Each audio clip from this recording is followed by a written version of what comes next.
Ladies and gentlemen, boys and girls, children of all ages, Mitchell Lane proudly brings to you the Wrestling Diaries, the podcast show for the average Joe.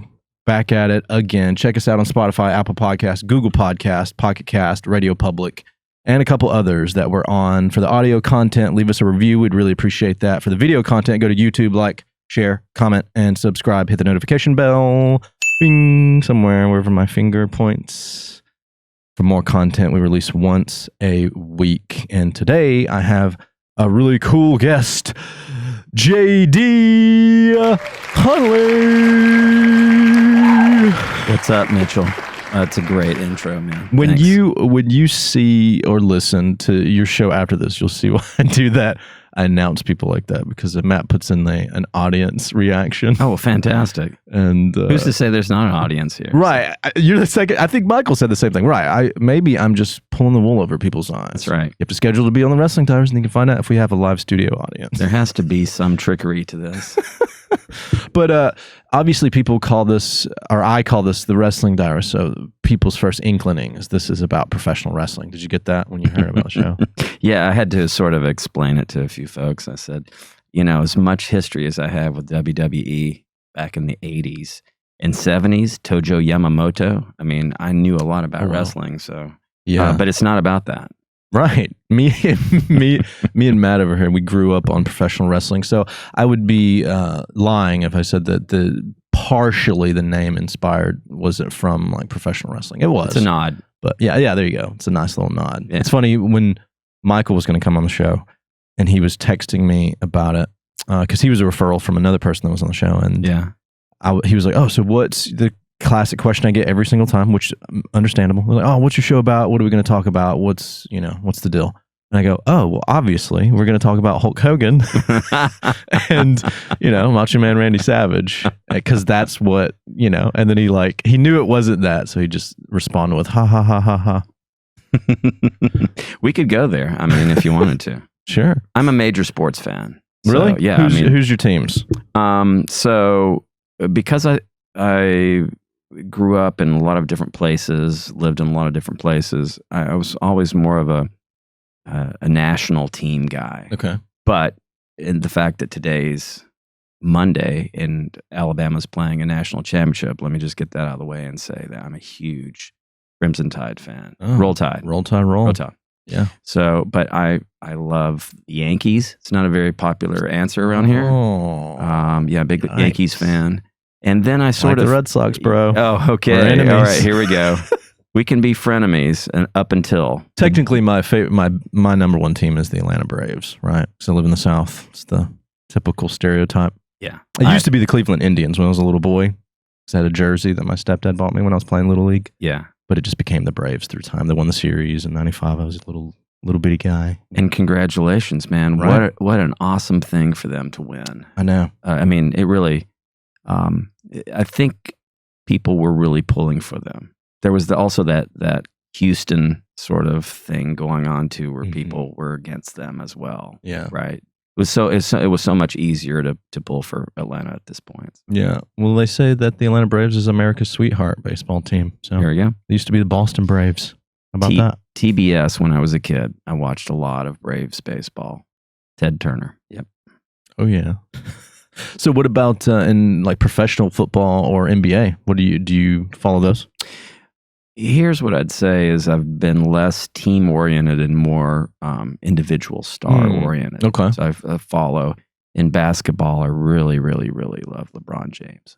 Okay. And so he's been my favorite player for a while. And then in football, it was Peyton Manning.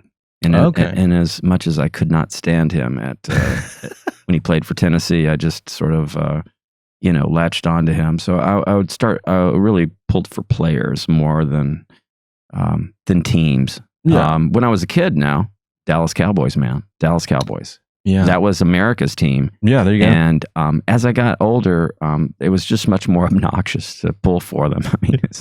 It's really hard. They haven't won a championship since like the mid '90s, around the time the Braves last won the series, 1995. So, how about that? And so apparently they've been social distancing from championship for a long time. Zinger, budding dunk. It's Pretty cool. So, JD, opening up about you, what do you do, sir, here in Birmingham? What's your profession and what makes you tick? I am a wine specialist for Greenwise Mountain Brook, which is a grocery store that is affiliated with Publix. Okay, cool. And so we're in the old Western location, which is right across the street from the Birmingham Botanical Gardens. Okay. And I work with wine every day, work with clients, and help assist them with their wine choices. And it's a wonderful, wonderful gig.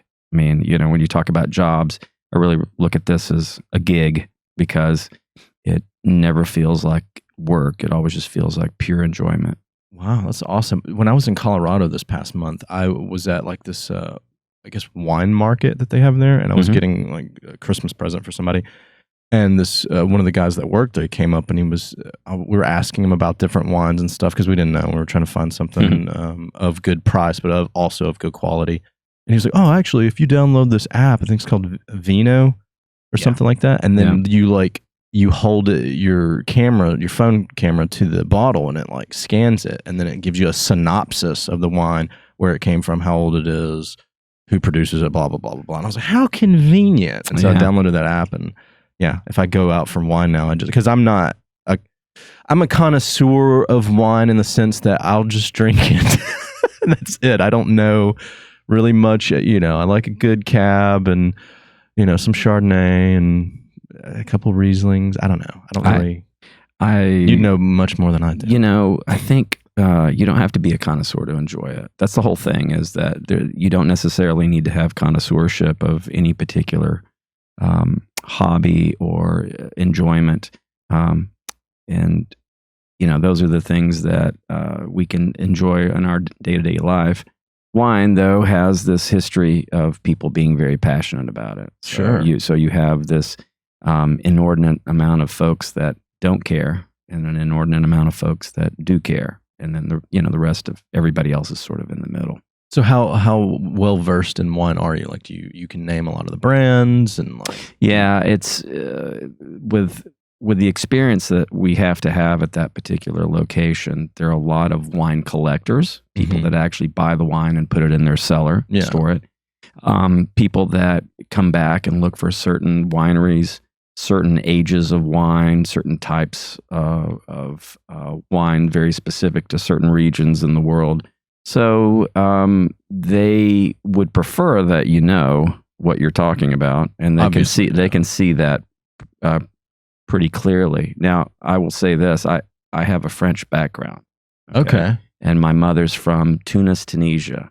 Okay. Right? And so that was a French colony up until like the 60s. And so people were very versed in all things that are French.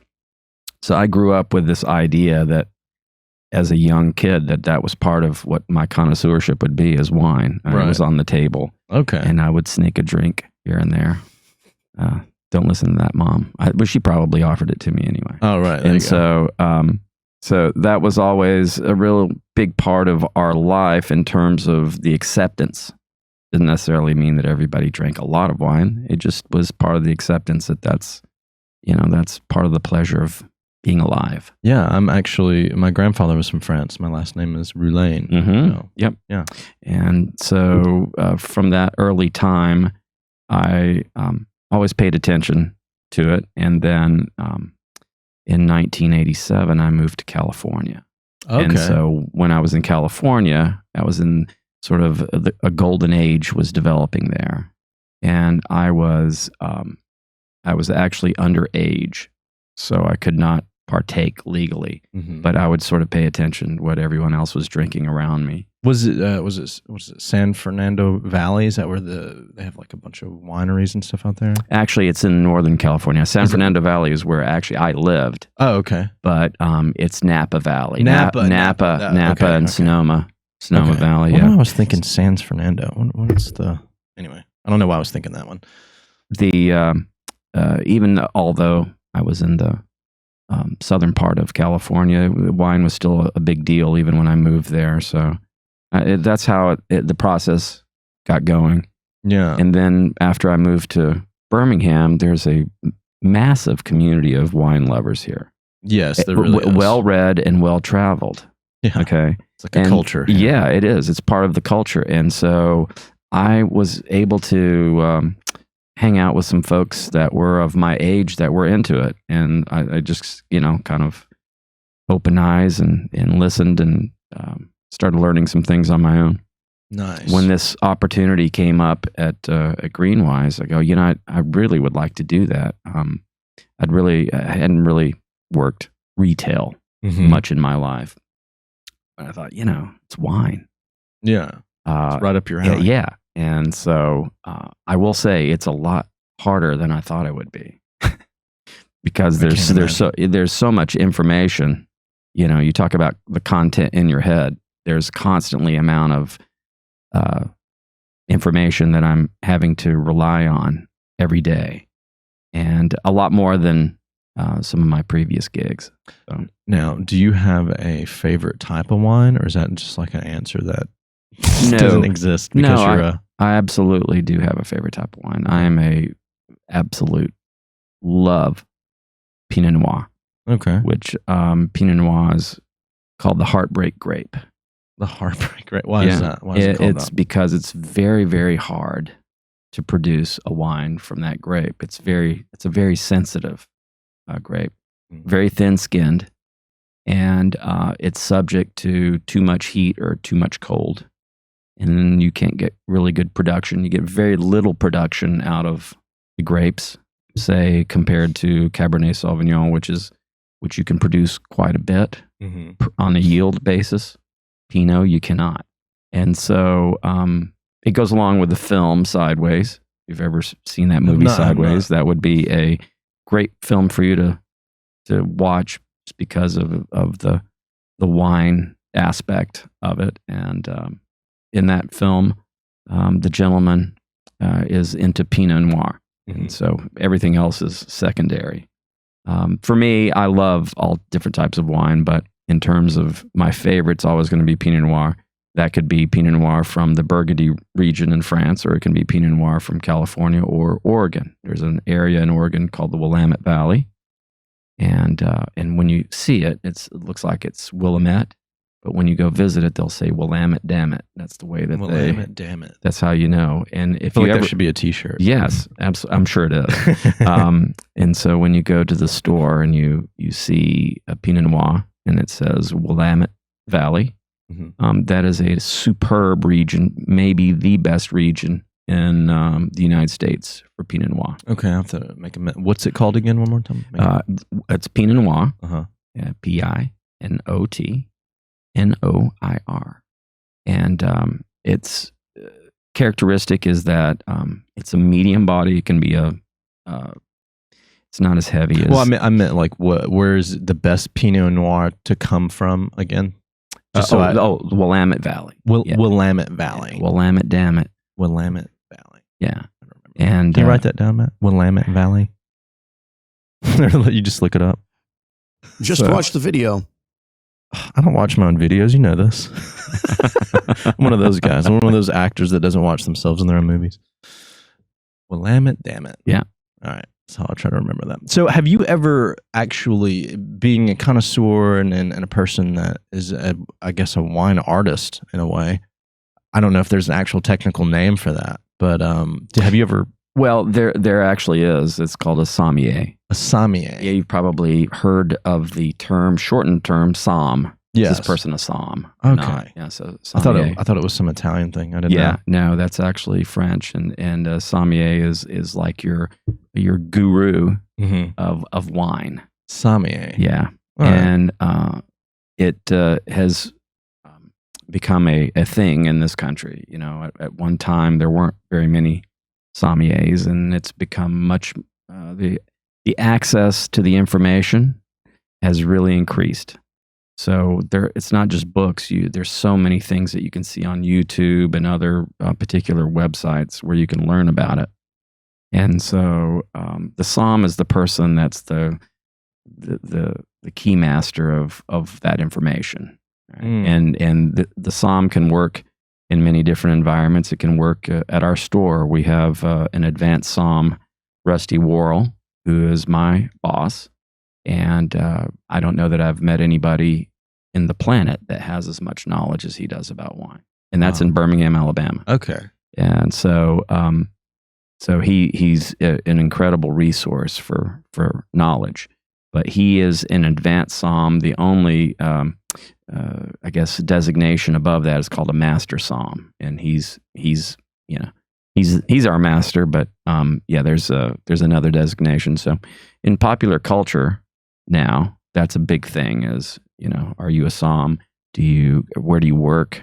What do you represent? Are you representing a brand? Do you work at a fine dining restaurant? Do you work for So Jeez, this almost makes my brain hurt a little bit. And these are the things that I'm trying to think about every freaking day. I just drink Lambrusco from like Walmart, the cheap red Italian wine. Mitchell, we do have a good Lambrusco, so I'll put you on that one. So, okay. Please do. Yeah. Sommelier. So I'm going to change your wrestling nickname to JD the Super Sommelier. I do not. Let me just also let people know I do not have an official designation of Psalm. About 3 days before I was taking my Psalm test in 2020, in March of 2020, the whole world shut down. Oh, man. I was literally a couple of days. And the perfect bad timing? Yeah, it was perfect bad timing. But regardless, since that time, I have boned up, as they say, on the information. Yeah. I learn a lot from my customers, by the way. Customers are, sure. If you're willing to be humble and have some humility, they'll teach you a lot. And they certainly enjoy talking about it. So. Yeah. That's what they always say, that like teachers end up becoming better in their field because of them teaching and educating students. Like they become better at whatever field they're already in. You'll never be better at anything unless you're with people who are better than you at it. Yeah. And so, there's a way for you, to challenge yourself. And I think one way is to surround yourself with people that know more. True. I agree with that 100%. But there are people out there that would say to you, oh no, I know everything. Yeah, that's right. Like, I know some of them, unfortunately, for me. I know everything. Like, I know all of this. You're not going to tell me anything else. Can we just kill those people? I think I'm sure I've been accused of that, but one of the things probably me too. I try to. When I was growing up in the 70s and 80s, one of our goals, I think, Gen X kids. I wouldn't want to speak for any other generation, but at least with the Gen X kids that I knew and I hung out with, it was very important for us to have knowledge about a lot of things. Mm-hmm. You didn't have to be on expert level, but if you were worth your salt as a person, human being, a man, whatever. Yeah. You needed to be involved in a lot of different activities and know something about it, sports, wine, art, food,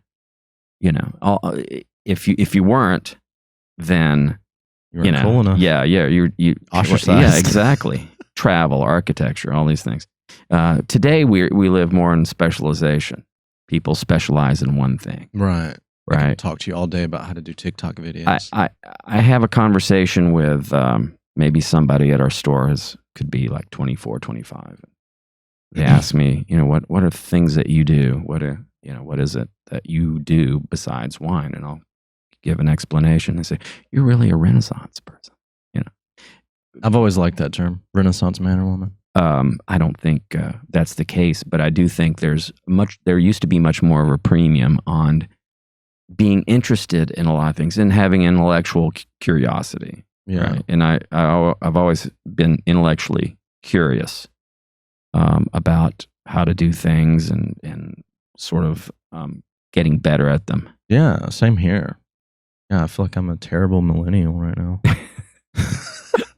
No, you're doing a great job. Turning on my generation. Yeah, I mean, I need you to be a millennial so I understand what you're doing here. You see, that's how you're teaching me about this podcast stuff. I mean, I was hoping we would just talk about Instagram for 45 minutes. Speaking of, do you have an Instagram? I do. Before you leave, we got to swap out social meds, as they say. Yeah, absolutely. Social meds. So my introduction to social media was in, this is, I guess, it could be a good story. In 2008, I was getting ready to get divorced. I was in the midst of a divorce. Oh, wow. And in that period of time, I was actually going out with somebody. And that particular person said, the only way you can communicate with me is going to be through texting and through Facebook. Okay. And I didn't know what texting was. Right. Yeah, I had a phone, but I mean, Yeah. And I seriously didn't even know what Facebook was. I was like 39 at the time. Okay. And she was not 39.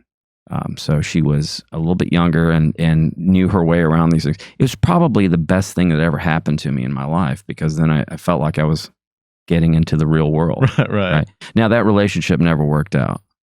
And I can't imagine why. and that was okay. But I learned a lot from it. And one of the things was, how to communicate in the new world, in the new millennium. Yeah. And and so I don't know about healthy balance between technology and your daily practice, but I'm into it. Yeah, the way I look at it, my unprofessional opinion of it is, I feel like what benefits me the best is a little bit of the old, a little bit of the new, mixed in with a little bit of like your own flavor, right? So like you do a little bit of like old school stuff. So like I still like talking to people on the phone, physically in person. Yeah, me too. Also, if I deal with a person that's just completely, I don't know, turned off to that because they don't understand it, then, I'll do this weird text game or whatever. Like, I don't know, I just kind of integrate myself in and out of these things. So that way I feel like it's more harmonious that way. But I never try to marry myself to like one, I guess, ideology for how to communicate or do things in this world. Just whatever more beneficial at the time is what I kind of adopt at that moment. I definitely grew up in the analog world, right? And have a lot of appreciation for it. And this is sort of you and Matt get along. He loves analog stuff. He's also a super weird millennial. Yeah, it seemed a lot more interesting when it wasn't digital and it wasn't zeros and ones. Yeah. But as we've gotten into this generation of digital, whether it be what we're doing now or what you do for a living on a computer or whatever. Yeah. I've always been fascinated by it, and I've tried to catch up to it as much as possible. But I've definitely not been a real technical savvy person when it comes to the technology. Yeah, same here. I use it and don't abuse it. But I like more of a human interaction. I always have. Yeah, same here. This is why I started the show. This is a really great way to meet people and talk and stuff like that. Yeah. It's almost like I always looked at this show as kind of a way it emulates like going out to a bar and then you see somebody wearing a 95 Cowboys jacket and you're like, oh, hey, man, what's up? That starts the conversation right there, and that's pretty interesting. You can't really represent that in social media so much. Oh, you can't. It's way too artificial. Yeah. It's way too. It's an artificial way of human contact. Right. Right. It does have its place. There is important points to it, but it also people take it just a little too far. Right. It's like drinking wine is great. Drinking wine is a really awesome expression and a good way to feel good and be relaxed and blah blah blah, socialize. But if you drink all the time, you're an alcoholic, so it's terrible. You know, it's like in excess. Moderation, so that's how I look baby. Moderation. Yeah, that's how I look at social media as well. I only use mostly social media for marketing for what I'm doing anyway. Like I barely use it for like social interactions because it just doesn't appeal to me. This is coming from a guy there was points like years ago where I would do the thing where I'd post a political or viewpoint of something, or somebody would have alterating, and then I would get in an argument with somebody about that or some other silly ideology, and I would just a long thread of like, just all these words. And I'm like, I look back on those now, it's like, this is your memories from 10 years ago, and I'll look at it and I'll be like, what the were you doing, dude? You got in an argument with somebody because of sweet tea? Yeah. Like, look at this thread about sweet tea. This person would probably never say half the to you, they said in this thread to your face, because they're so like sealed up in their little box. But on Facebook there, and then you fell for a hook, line, and sinker. And I look at that, I'm just like, how silly. And I still see people do it now. I used to adults, right? Yeah, I know. I used to do the kind of a precursor of that before the social media thing. Is I used to go to parties and start conversations, and then as people would get very intense on those, I'd walk away from it. Just so I didn't want to get. I was more interested in seeing how people got into the thing, and then I walked away. I didn't really care where it ended up, and so I sort of got branded as the guy at the party that starts a lot of shit, you know. The instigator. I was the instigator, and then I was willing to walk off, and I said, you know, that's but really it wasn't what really deliberate. Like you were just kind of like, I don't. Yeah, it was never deliberate at all. It's you know. And that's really how Facebook has turned into, you know, somebody's going to be the instigator, and then are you going to participate or you're not going to participate? Yeah. I try to stay away from, you know, hot button topics. Yeah, I remember my ex-girlfriend being like, "Oh my gosh, did you see what blah blah blah said?" And I was like, "See, wait, who?" Yeah, like they said something, and then I was like, "Well, like where was this yesterday when we were out and at blah blah blah?" She's like, "No, on Facebook, you know, about the post that you said the thing," and I was like, "Oh." What? She's like, yeah, he said this, and he's like, I think he's being an asshole and stuff. And I'm like, oh yeah, what an asshole. You're saying like something of conflicting interest on Facebook. How dare this guy?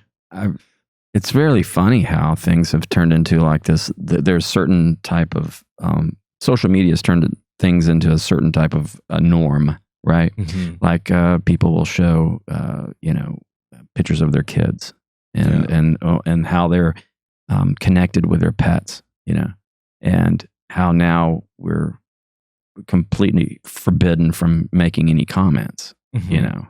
And I don't make any comments, but typically I'll go, you know, that's really an ugly kid, and it's not. Matt's laughing over here. And don't they know that? Don't they know that kid's really ugly? And then the pets, the people with the pets, you know. And I'll say this, my wife and I, we don't have any pets. We don't have kids or pets. And that puts us in a special place in hell, I guess, with other folks. And I mean, it's like, what are you doing? I think the Pope just said that. He said, you're awfully selfish if you don't have kids. That ass. Yeah, I know. I've tried, but you know, it didn't work out. But anyway, so we've gotten used to responding to each other based on how we respond in an artificial way. Mm. So that's, you know, it's weird how you break it down, but I'd rather just talk to you and have a conversation. Yeah, that stuff, like I said, it's fun for what it's worth, but it's not like, it's very surface level. I feel like you can't, you know, like everybody that's friends with you on Facebook aren't your real friends. Some of them might be, but not these people that have like, they're just average Joes that just walk, even if they're not average Joes, if they're like a celebrity, they have like 10,000 friends or whatever they allow. All those people are not your friends. They're not your friends. It's just people you know, or people are like, oh, they're hot, or they're this, or they work with my dad. Like, you know what I mean? I have met some interesting folks along the way that were never, you know, my Facebook friends per se, but were my Facebook friends, and I'd meet them later. And it's always sort of funny when you're at a store, some public place, and you see somebody, right? Mm-hmm. You know, you go, oh, that's a Facebook friend. And how awkward it is when you walk up to them and say, hey, you know, you're one of my Facebook friends. And they don't even know. And they look at you like, I don't care. Yeah. Right. Like, you know, this has happened. Yeah. This has happened to me several times. And I always go, why did I even do that? But I always think it's more interesting when people get sort of riled up about it. It's like, hey, you're the one who accepted my friendship, or I accepted yours, and now we're talking, and you don't want to even acknowledge it. I always think that's great. It's good for comedic material later on. Yeah, absolutely. I saw this guy, this influencer once. He was going out on the streets and like showing like how Facebook isn't real friendship or community with people, because he was going out and doing in real life what you would do on your computer or on your phone with Facebook, and he was like going up to random people and poking them and be like, hey, I want to be your friend. Do you accept this? Yeah. And they're like, well, who are you? Who are you? Oh, I'm so-and-so. And then like there's some building, and he was using like magic wash erase marker or something, and he was writing on this wall. And they're like, hey, what are you doing, man? We're going to call the cops. You can't. He's like, oh, I'm writing on the wall to let you guys know that, my life is going okay. And I had a roast beef sandwich or something. It's just so funny. And That's brilliant. Yeah. Actually. I was like, oh, it's the irony of it. Now, wait, Mitchell, having said that, Facebook is the way that I met my wife. Oh. Because so it's not real then. We got married in Jamaica, so we're not even sure that it's legal. So, but we've it may be convenient later. I don't know. Yeah. We'll see. But post divorce, I started using Facebook as a dating tool. Yeah. And it was a very successful dating tool until the point that I met my wife, Lisa Marie Turley, and she shout out. Yeah, she's the one that allows the JD to be JD. All right. So, but yeah, that's what's fascinating about it is that I became Facebook friends with her. She didn't know who I was, but she accepted friendship with me based on one of my friends. And he said, oh, yeah, that guy's cool. You can friend him. So I essentially just cyber stalked her for like 6 months, just watched sort of things that were going on in her life. And then eventually asked her out. And then within 10 minutes, I knew. And we've been together for almost 12 years since. Wow. So to say that it's not been a critical component, it really has been, interestingly enough, at this point in my life, a very critical component. But there's a time to sort of draw the line on how much how much you dedicate to it. Yeah, I mean we've been going on just talking smack about it, but like I said, it does have its useful points. Absolutely. Like if you have a really good friend that moves out of state or out of country, you have a way to connect with them and see them. Oh my gosh, there have been so many great connections. I just had one recently with a lady that I worked with when I was in Los Angeles. I used to call her my California mom, my Los Angeles mom, Mary Avarista. And Mary has retired with her husband and moved near her kids in Tennessee. Okay. Like right outside, I think Smyrna, Tennessee. Okay. And we got together for the first time in 20 some odd years the other day in Birmingham and had lunch and had a martini like we used to when we would go to lunch in Los Angeles. And that was an amazing thing. Now, that wasn't necessarily driven. That initial relationship wasn't driven by social media, but the reconnect was. So that was amazing. Yeah, that is amazing. And but now we've got our telephone numbers, and now we can call each other. And now we can do it like the old-fashioned way, which I prefer. Nice. That's really awesome. Yeah. See, social media definitely has its place. It's absolutely. The big bulk of all these people around just use it for a bunch of foolishness and silliness. Mm-hmm. Whatevs. Mm. Whatevs. What I was going to ask you earlier, though, when we were talking about the wine was, have you ever actually made your own wine? No, that's a, there's illegal? There's a process where you can do that, but I try to stay in my wheelhouse. I know plenty of people that make beer and they do an unbelievable job making beer. You can't really do an unbelievable job making your own wine. There's just too many factors that go along with it that the quality won't be there. You can accomplish the task, but the quality won't be there. So I haven't ever tried to make wine, and nor will I ever try to make wine. Now, if somebody said, hey, would you like to come and work at this winery at this location where they're making wine professionally? That's another story. But down in the basement, nah. I gotcha. My only history of making homemade wine is the episode of I Love Lucy, where she's in the big wooden vat of grapes. Yeah, she stomped. They were stomping on it. Yeah, that's right. Falling in there. That's it. That's my only experience with making wine. This I Love Lucy. I wonder how. And me as a little boy. I wonder how bad that wine was, though. I mean, seriously. I have no idea.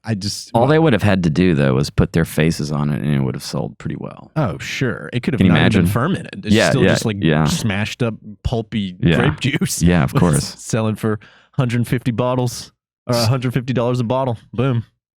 Well, which is also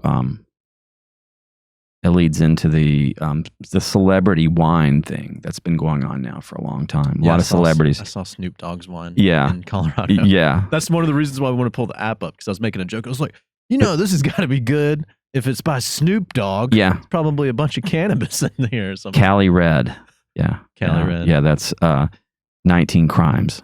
Is the producer. 19 Crimes. There's so many of these celebrity endorsements, and people have made a lot of money, especially in the spirits world, in tequila and in whiskeys and things of that sort. And people, I guess it's a vanity project for them, but some people are really into the wine, and why not? There are other things, worse things you could spend money on, but when they put their money into a winery, it actually employs people, and it adds to the economy. People will actually buy the product, and I think those are good things. But that's a big thing, and that the whole celebrity. I've got to have my rosé. I got to have my red wine. I've got to do this or that. Brad and Angelina, they were one. They had their wine, and then they split up, and then I think Brad is still involved.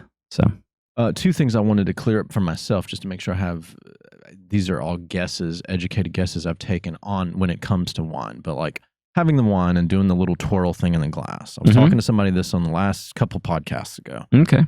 And I feel like I read somewhere something, it has something like you do that. It's not just like this. People just think it's just what people do. It's just a pretentious thing. Maybe it is for some, but they're doing it because it like, something about twirling it increases like the oxygen molecules that like, makes the wine more robust or something. Is that like what's the science behind that? What happens is that you're adding oxygen into the wine, which is allowing it to open up and breathe. When you talk about breathing, it's been in that bottle, and it's been stuck there. Right. And the ideal way of drinking it, obviously, it needs to have some time to breathe and open up and let all the characteristics emanate. So when you do that, you're adding oxygen very rapidly. So you see people, and everyone has a different style.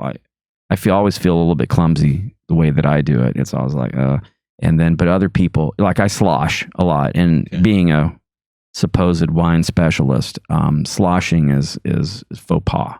You don't slosh, but I do slosh a little bit. What's faux pas? Would be no. Okay. Yeah, no. Is that French? It is. Faux pas. Faux pas. Yeah, faux pas. And so it absolutely makes sense. The other thing that people will do is decant. And decanting is you take a vessel, most of the time it's a glass vessel, and it's usually shaped in a certain way, and you pour the wine in there, and then that, gives it a chance to open up and to give you a more realistic view of what the wine tastes like. Because if you go straight from the bottle to the glass, it's not really giving you all the characteristics that it could. Okay. So yeah, it's a legit thing now. Now, do people swirl in a pretentious way? Sure. Well, I'm going to tell you now. And that's always sort of funny in our business, is that we talk about these swirling techniques. Are you a good swirler? I've already said I'm not a good swirler. I do a very subtle, motion. And I'm going to tell you, I started doing this way That was before. very sexy, man. Thank you. I appreciate it. I mean, swirling my wine. Yeah. But I started doing it because I grew up on reruns of James Bond 007, one of my favorite fictional characters of all time, ladies and gents. Yes. If you didn't know, now you know. I saw an episode when I was a little boy. Can I tell you that I've been to Ian Fleming's house in Jamaica? Holy shit. Yeah, that's a left turn. Dude. That's another turn for the conversation, but we can go into it whenever you want to. Oh my God, yes, we will. Okay. So I saw, and I don't remember, I was so young, and I haven't, talking about now it makes me, after this, if I remember, might try to find which movie this was, but it was a James Bond villain, and he was standing out of his window, and I think Bond had just foiled one of his recent plots, and he just has a glass of wine, and he's just doing that, he's twirling it, and he's looking out the window, and he's like, very well played, Mr. Bond. Yeah, sure. And then from there, that just stuck with me as a little kid. And I'd have like juice or like something, and I'd be twirling it. And then as an adult, when I finally actually started drinking wine legitimately, was that Blofeld? Blofeld. Probably even Blofeld, yeah. Because I could see him. He would have the cat in one hand and he would have the... I think so. Yeah, he'd have the wine in the other. So I started doing that. And I remember like being out somewhere once and some guy who was a legitimate like wine connoisseur was like, oh, he's like, you're the only other person I see that. A lot of people don't know about that trick, but yeah, you know, and he's like explaining it to me. And then I was like, yeah. And I was just bullshit. I was you just went with it, man. And I did the stupid smell. I go, this guy, and I'm just bullshit, dude. I'm just some snotty nosed kid from Bessemer. Isn't it funny that you could actually make a face, and that face would communicate the fact that you're smelling it, right? Which is really hilarious, right? It's like you made this face, and everybody in the room knows that you're smelling the wine. So I'm fascinated by those little social cues and how we pick up on, you know. Yeah. But yeah, that was the origin story of me twirling the wine. And then of course I researched it because I realized it was something that people do. And I was like, do they just do this? Is this just like a thing? If you're a wine person, you just do that? And then I realized, no, there's actually science behind it. So I just figured I'd ask a real, you know, Somm. the Blofeld thing though. I mean, you know, he was the bad guy and he had the wine. You know? Yeah. And what did James Bond have? He had the martini. And shaken, not stirred. Exactly. Sometimes dirty, sometimes not. Sometimes not. That's how I get it. Yeah. When I go somewhere. Martini, shaken, not stirred. Yeah, I know. And we're talking about this during the dry January, right? This is a whole thing that's going on. Dry January. Dry January. Not in my lifetime. You know, you would think too, obviously having that French background, but the whole Brit James Bond thing, it was always alluring to me. Growing up and seeing, I think the first one I saw at the movies was Live and Let Die. And that had, you know, Roger Moore was the Bond at that time. And a lot of that movie had connection with Jamaica, and which I would travel to later. Right. And so it had a big influence in me, because he played it pretty campy. You know, he was a little bit different than, say, the current James Bond. Right. But the leisure suits and the amazing looking women and it was always nice always and they were and their first names would be Elkie, and you know they didn't live down the street. You know, it was always it was the world that was unobtainium, but we could, you know, for an hour and a half we had it. You know, so. That was another thing, just a man of mystery. And we said it earlier, Renaissance man. Well, I mean, think about it. Bond was one of the original Renaissance men. The ultimate guy. Yeah, because there were so many things he was really great at. Yeah. You know, kicking ass was probably number one. So, yeah. And doing it so fashionably too. 3 pieces. So, yeah, absolutely. Yeah. So, in 2008, right as the economy tanked, right? We had this terrible crash from the time that we had an election of Barack Obama, and before he took office, we had a global meltdown, right? Economic meltdown. In the meantime, I decided to go with some friends to Jamaica before it really happened. And this particular friend, it was his 40th birthday. Probably the biggest James Bond fan there is, right? Nice. That I know. And he said, I want to go stay at Goldeneye. And Goldeneye is a resort in Baracabeza on the eastern coast of Jamaica, sort of out in the middle of nowhere, where Ian Fleming owned this villa estate compound and wrote several of the novels there. So I got to sit at the desk that Ian Fleming wrote a lot of these. Did you like fanboy out like crazy? Big time. And so there were two different couples and then myself. He and his wife stayed at 007. I was in 008. The other folks were in 009. Okay. We basically had a run of the place. But it was really incredible to sort of connect. And all the movies were on DVD and all the different formats. Nice. So we could actually watch them from the pool. And it was fantastic, nobody deserves that. And I certainly didn't at the time. Of course, when we came back, the world came to an end, but thankfully I had that experience. And so it gave me certainly an appreciation of the magic that was Ian Fleming, because if you are in that environment, there's absolutely nothing that would make you think that he could write those types of novels with those kind of storylines in the most sedate, chilled place of all time. I mean, there's absolutely no action going on. There's a beach, there's a lagoon, there's this wonderful pool. There's nothing that would suggest that, hey, I'm going to pull this out of thin air.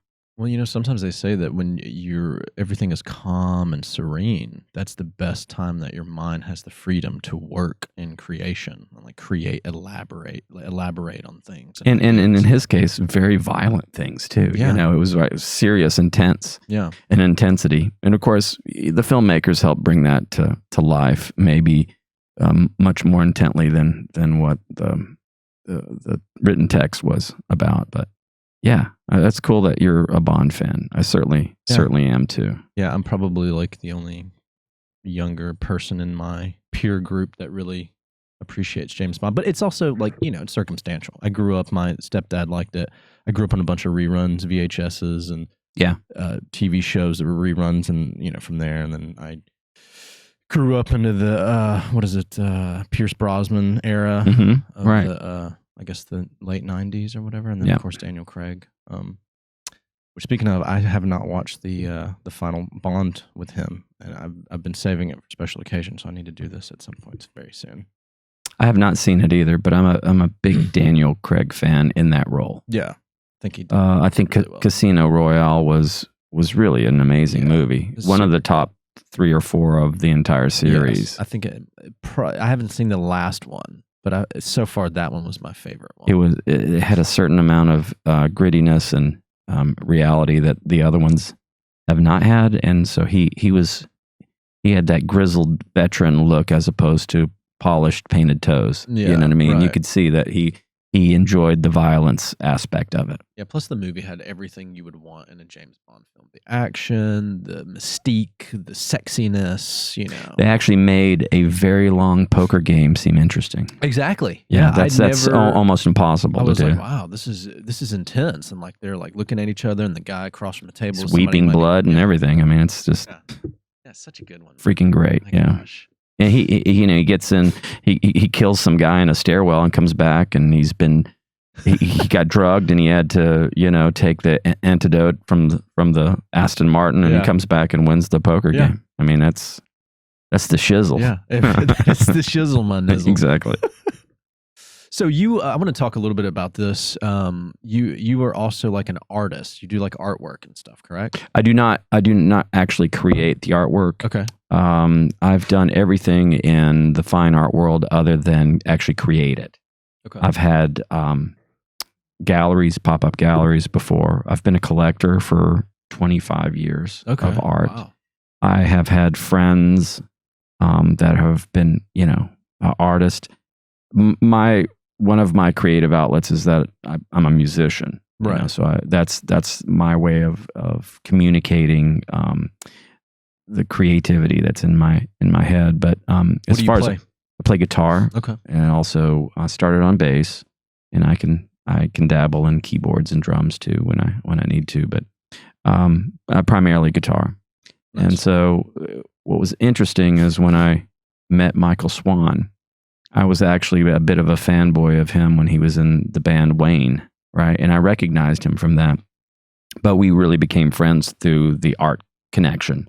Him being a fine artist, and then me at the time being a collector, and I've had some galleries. And this was really our involvement with Gallery Vox when he decided to set the bottom floor of his building into a gallery, and I went along for the ride, and so we're about to have our show on Thursday. Nice. Thursday from 6 to 9. Folks, come out and check it out. Bryce Speed and Celeste Laborde. It's going to be a painting show. It's awesome. Yeah, I'm going to grab some info on you before you leave today. Yeah. So, but so the art thing has always been, it's super, I guess the French background was a big thing, that connection. And in your blood. Yeah. And then moving to California was big too, because I would go to galleries. I was practically super poor when I lived out there, but it was a place where I could get some free wine and cheese, But then at the same time, I'd pay attention, and I learned the routine of who had the best wine and cheese and who didn't, and what was worth going to see and what wasn't. Yeah. I moved to Birmingham in 1994, and then I met a really dear friend of mine, Scott Miller, who actually has a gallery. I'll give him a plug. Scott Miller Projects, downtown Birmingham. And Scott and I started hanging out, and we were the same age, right? We graduated high school the same time, had a lot of similar experiences. And we would discuss how much we loved art, and how, whenever you watch a film or read something about art collectors, it's always, very, very rich people, aristocratic. Yeah. They've had this painting in their family for, 6 generations, things of that sort. So there was never a real, there weren't positive role models out there for us necessarily to say, okay, we can go collect art. You don't have to be rich. Right. I've been far from that most of my life.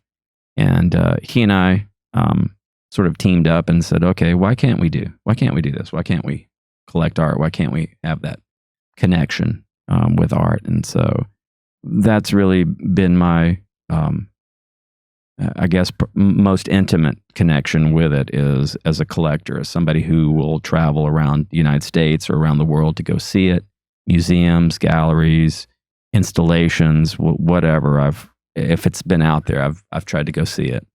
Nice. Yeah. That's really cool, man. That's very, very interesting. I definitely want to keep up with you guys, because I love art. I'm just like with the wine. I like it. I partake, but I'm not like very knowledgeable or all this other stuff. I just like the essence, the simple form of it, I guess, what anybody would like out of it without actually knowing a lot about it. Yeah, and I would like to learn more, because I like to try to pride myself in being more of a Renaissance type person. And and this is something I never just have dived into, wine and fine art and stuff like that. So it's always appealed to me, though. Yeah, they all can play a nice part in your life without having to dedicate too much time or money or knowledge, right? You can still participate in the process without having to be, again, part of that expert class of folk. But I always wanted to take some of those things and just figure out how I could get better, know more, have better knowledge on it. Yeah. And, when I lived in Los Angeles, I hung out with musicians and artists, and it was like, the flakiest people of all time. Sure. And I loved hanging out with them. I was like, oh man, I hope this doesn't rub off on me too much, but those were the creative types. We have a different set of creatives today, but the creative types in my day were musicians and fine artists, and going to their studios and watching sort of the process of how it gets created. Yeah. The sort of the behind the scenes. Right. And I was always fascinated with that. I never really had a much inclination to want to paint or to draw or to sculpt. I always loved it. It was music that I was interested in, because I thought that was the one thing that I knew that I probably could have a little bit of talent. Yeah. And, I was part of that rock and roll generation where, if you were in a band, you were cool. So music was a lot easier to be cool as a musician than it would be as an artist, Right. At least at that point in my life. So, but those things to me are so symbiotic, you see so many musicians who paint now, and so many painters who are in bands. It's just real easy way for people to have a fusion of ideas, and finding a place for that fusion of ideas. Definitely. So now I'm going to get to the point of the show. Like, first of all, I appreciate you coming on here and absolutely, man, telling me about all this. I've learned a decent amount about wine and fine art and stuff like that, and just you. But the point of the show, I open people up and have a good conversation with them, and also like to see where their emotional health and vitality lies. And so I ask them the things about that they wrestle with in life, and sometimes it can be really deep things, and sometimes it can be more surface level things. But either way, it's always, even if it's something that seems surface level, sometimes it's more meaningful to somebody, which could go a lot deeper than just the surface. But I ask you, sir, JD, yes, what is something that you wrestle with in your life currently that you're battling with, that's a nagging monster under your bed trying to nip at your ankles, sir? So I thought about this before I came on, and so since 2017, I started taking Prozac, and it's pretty common in my life of circle of friends. Hey, I take Prozac. Okay. I got diagnosed with major depressive disorder and also severe anxiety. So there are a lot of things were happening at the time that I couldn't really figure out, and I had a big panic attack episode. Oh wow! And then realized I wasn't dying, thankfully, but it sort of feels like it's you're dying. Yeah. And after having a few conversations with professionals, and it was like, you have terrible anxiety and you're very depressed. And a lot of people that I know that are part of the creative world are depressed. It's just this sort of connection.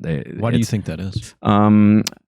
I don't know why that is, but I think maybe people that are particularly sensitive to so many things around them and feel so much with the world around them, it's very easy to get down.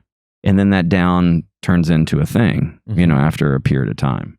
I think I've had anxiety since I was a little kid, and it just would manifest itself in different ways. And finally, I got sort of super tired of dealing with it. And after I got diagnosed, I started taking a generic form of Prozac. And I have to tell you, within about a week to 10 days, my life changed. It just changed. It was almost like everything started connecting in my brain, right? It's very hard to quantify it, and explain it. But, you go through life and your attention span isn't very good. You can zone out at any time. You don't always like to socialize. You keep things to yourself. There are a lot of, on their own, they don't seem like a big deal. But once you start putting it into a roux, and that's sort of your life, you don't really realize what you're missing out on and what you're not connecting with until you solve some of that.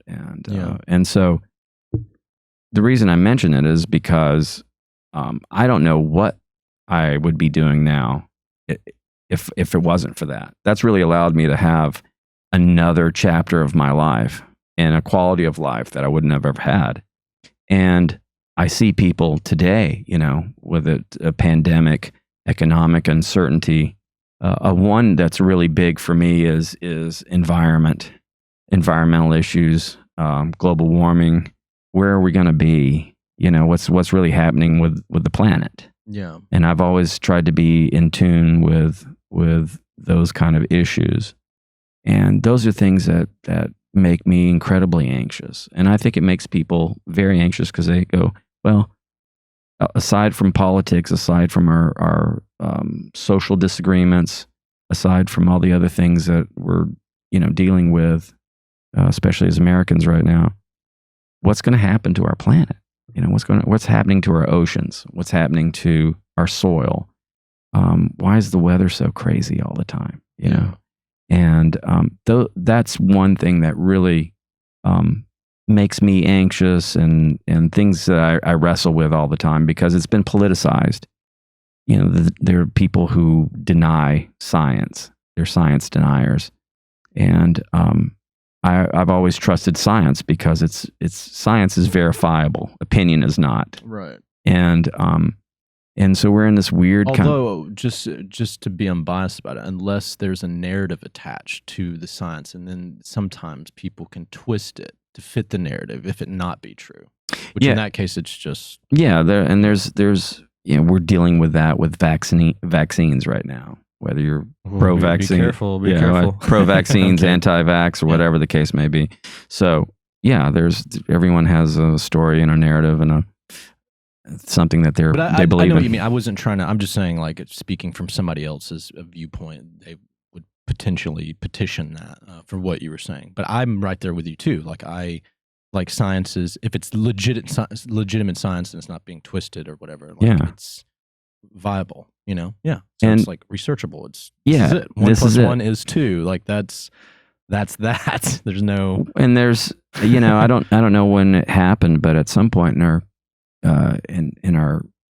our current situation, our malaise, people would look at a study, a scientific study, and say, well, that's a lie.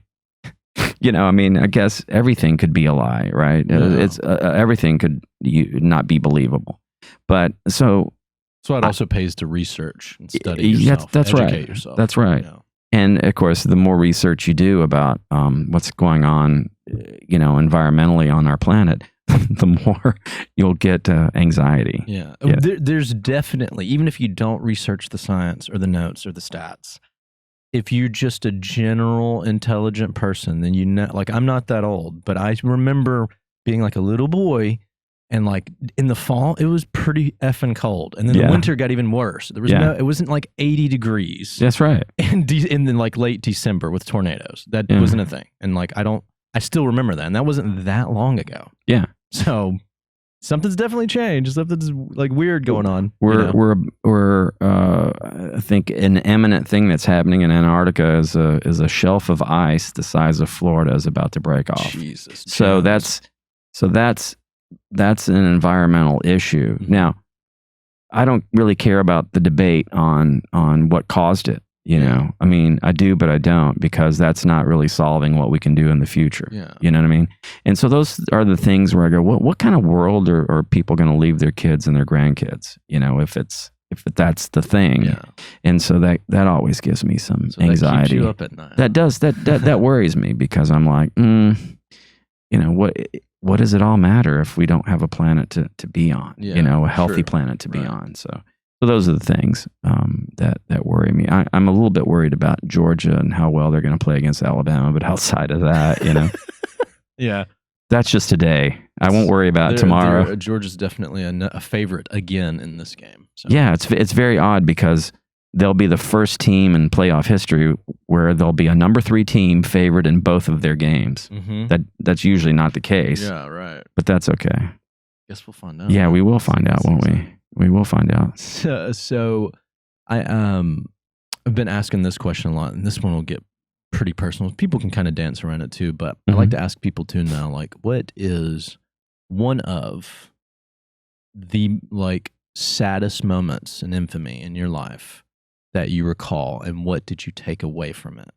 Now this, you can like shuffle through, but what is like one of the saddest moments you remember? And if there's certain ones you don't want to talk about, that's fine. One that got to you, but that you learned something that you took a lot of away from. What is that? I would say probably 9/11. That was such that was so sad, and you felt so powerless from it. Yeah. And the thing that I take away from that event is that we, as a nation, we went to war. Yeah. And that really didn't solve any of the problems that created the 9/11 situation. No, it didn't. And so now we have a rear view mirror of seeing exactly what happened post 9/11. Yeah. It didn't solve anything, and it affected how we travel. Yeah. Right?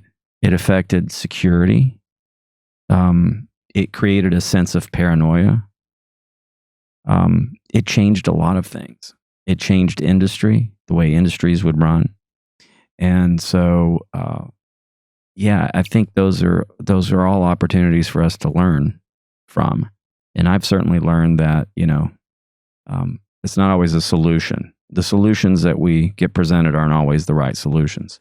And so we also found out too that hate does not solve anything. They hate us, we hate them. And at the end of the day, nothing good came out of any of it. Agreed. Right. And so I would say that if there's not a learning moment from there, I don't know what there is. So that's a good moment. It's an opportunity for us to go back and look. We just had the 20th anniversary of it. And it was one of those moments where, when people talk about where were you, I remember exactly where I was. And I remember how our world changed. And it was never the same after that. Yeah. So it was such a major event, and how I viewed the world changed too. So, I'm a lot more optimistic than I used to be, That's good. And I think that's one of the key lessons is no matter how bad things get or how you process and how you perceive things as being bad, whatever that is for you in your mind, that if you don't have optimism, you don't have anything. And I do have optimism, and I'm optimistic. A little bit of it goes a long way. Yeah, too. a little bit goes a long way. And even though I am a sarcastic bastard, no, not you. I certainly am optimistic. I do feel like, as much as it feels like you can give up on humanity, I haven't given up on it. So there are too many. There are too many great things happening to people. You really are a humanitarian, man. Based on listening to you talk about the things you really care about, not like other people and your environment. That's very noble, very very endearing. Well, I certainly would like that being recorded. Now, if I'm not practicing it, I don't know. But at least this was an opportunity to fool people. Sure. The second part of my question is now, what is one of the most happiest moments, joyous moments of your life, and what do you take away from that? Probably the most joyous moment of my life was marrying my wife. Good answer. Lisa Marie Turley. Again, I got to plug in. What a darling, ladies and gentlemen. I know. And probably when we were signing the document, she was referred to as a spinster. So to this day, that's like one of the most joyous moments, looking at that document and saying, I married a spinster. You know what a spinster is? I do not. I'm like sitting here. It sounds terrible, doesn't it? I don't know. I don't know what it sounds like. I think it's, Jamaica was, a Brit colony, and that's what the Brits used to call, ladies of a certain age that had not been married before. Oh, spinster. Spinster, Interesting. So, yes, that was, it was an amazing, amazing time. And the thing I got from that is be with the right person, whatever it takes. Be with the right person, the person that is right for you. There is somebody that is right for you if that's your interest in having a companion. Yeah. And I was lucky enough to find one. And so I found the right one. And I spent a lot of time trying to find the right one. And so, yeah. Most joyous moment. Hell yeah, brother. What's your wife's name again? Lisa. Lisa, make sure to give JD all that good Southern loving later for this. JD, I really appreciate you being on the show. Thanks, man. This was, it was such a great opportunity to talk to you and hear what's going on in your mind. Yeah. And I really enjoyed it. And thank you, Michael Swan, to referring me. So. Yeah. I really appreciate it. Thanks, man. brother. Before I sign us off, let me get you to go ahead and plug in anything, the art gallery stuff or anything else you'd like to plug in. Just two things this week, Gallery Vox and Tarrant. You can check out Gallery Vox at Gallery Vox on Instagram.